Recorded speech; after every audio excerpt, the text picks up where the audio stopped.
last night on David Letterman, he said his wife was horribly hurt by his behavior, and it was his responsibility to fix it, and apologized also to his staff for being, hassled by the paparazzi, because the paparazzi are really giving his staff a hard time, because he's gone public about his sex scandal, which he made clear was in the past, was in the past. Now, if the paparazzi was going to chase everybody who had sex in the past, I'd be running like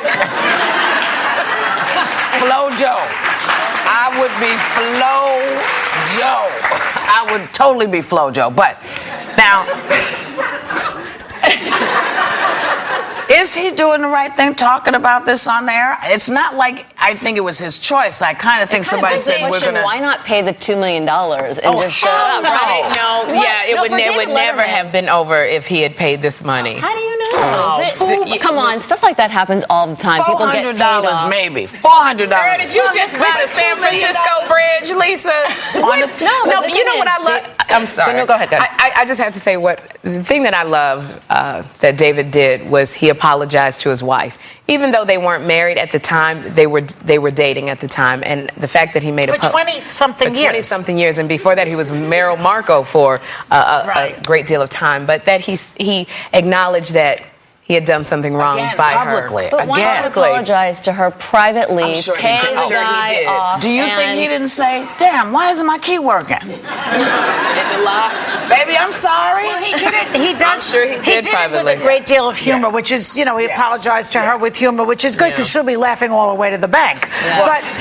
But in addition to that, it was a very interesting exercise in how comedians handle these situations. I refer you back to Hugh Grant. Do you remember that when he was getting the old whammaroo in the back seat? And he made a joke about it, and then his career was fine, and Jay Leno's numbers went up. I think it's going to happen to Letterman. Well, here's my question.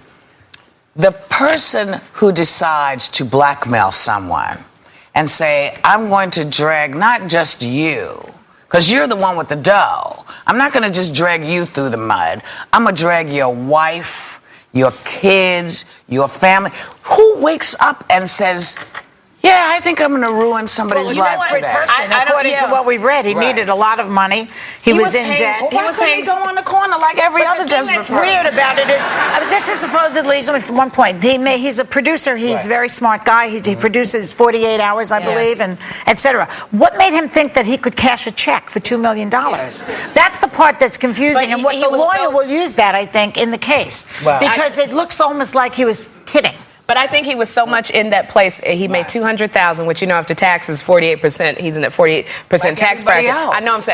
I'm saying that you could see the place of desperation that he was in. He's paying $7,000 a month for child support. I mean, when you're in such a place of desperation, absolutely, you're just not even thinking. Ruining somebody's not even thinking. family. Is not. It's unexcusable. Because you're in desperate straits. Ruining my family is wrong. Don't you think he was also angry? He was angry because this girl was living with him. She was telling him he should have said something to her. She was telling him that she was in a platonic relationship with Letterman. So he believed her, and then he found her diaries, and he realized it was more than that. So he's mad. But who made it public, though? Man. The thing is, who made it public, though, in a way?